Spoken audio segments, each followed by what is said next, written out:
Imagine you're about to board your own private jet, but a stranger stops you and tells you that you can't board. The reason? The color of your skin. What would you do if this story weren't just an injustice, but the beginning of something that would change everything? Stay tuned, because what happened next will leave you speechless. It was a sunny and warm day, like any other, when the woman arrived at the airport, ready to embark on what would be a peaceful journey. She, with her serene attitude and determined look, walked toward the private jet that belonged to her, the same jet she had flown on hundreds of times. But something wasn't right, something was out of place. As she approached, a man standing next to the stairs looked at her with distrust. She wasn't unfamiliar with stairs, but this time something felt different. The man, with a rigid posture and a clearly authoritative attitude, approached her with heavy steps. He showed her an attitude she had never experienced before. "I'm sorry, ma'am, but you won't be able to board this plane," he said with a cold tone and a distant expression. The woman stared at him, surprised. "Why?" she asked, not losing her composure. In her mind, she thought there might be some administrative issue or something similar. However, the answer she received was as unexpected as it was disturbing. "The flight is reserved for people of a different status. It's not appropriate for someone like you to board. This isn't for people like you," he added, not hiding his disdain. A cold shock ran through her body.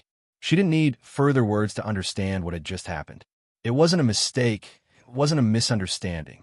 It was something much darker. At that moment, a wave of uncertainty and anger began to invade her. She remembered every sacrifice, every obstacle overcome, every effort to get to where she was. She wasn't just a woman who had worked hard to earn what she had. She was a woman who had learned to fight against adversity in all its forms. But she never imagined something so backward and racist would happen to her at that very moment. With a deep breath, the woman pulled out her phone and quickly typed a message. Meanwhile, the man stood there, unaware that he was making a much bigger mistake than he could have imagined. The woman, now with the resolve of someone who would no longer tolerate this kind of behavior, slowly turned around, her eyes filled with determination. "Do you really think this is going to end like this?" she said confidently, waiting for a response. And this is where a story begins that would not only change the fate of man, but would also reveal an unexpected twist, one that would bring the truth to light and make the masks fall in the most shocking way possible. The man, noticing that the woman still hadn't moved, escalated his attitude. Now, with a more defiant tone, he said, "I don't understand why you insist on making this so complicated. You don't belong here. This is not your place. Maybe on another flight more suited for you, but not on mine." The woman felt as though the air around her had become dense, heavy. She knew this wasn't simply a flight restriction or an administrative error. This man didn't see her as an ordinary passenger, but as something alien, something that didn't belong there, something that had no right to occupy that space. The guard, clearly not intending to take a step back, began pointing at the airplane stairs with a sharp gesture, as if he were ejecting her from a place that never belonged to her. "Enough," he said with an arrogant gesture. "If you can't understand the basics of hierarchy, maybe you should reconsider what places you're allowed to access. This is a place for people who have something to prove. You simply don't fit in here." The woman took a deep breath, but her heart was pounding. Every word was like a slap. Each look was a wound cutting through her. She knew she couldn't react with violence or let her frustration take over. But she also knew that this situation couldn't be left as is. She couldn't allow this injustice to go unnoticed. Suddenly, one of the airport attendants, observing the scene, approached and quietly whispered to her, "I'm sorry, but I think what's happening here isn't right. I'll help you sort this out." The woman, though grateful, couldn't help but feel that her dignity was being tested, as if her presence wasn't worthy of respect simply because of who she was. She looked at the man once more, facing the racism he had spat with such little shame. "What you don't understand," she said with fierce calm, "is that I don't need to prove anything. What you think is your power, you use to humiliate. But I'm not what you see. I'm more than this. And today, you'll know that." The man didn't say anything. His face was tense, and his gaze avoided direct confrontation. However, the woman knew something wasn't right. Something inside her told her that this was just the beginning of something much bigger. With one last gesture, she pulled the phone from her pocket and sent the message she had previously typed.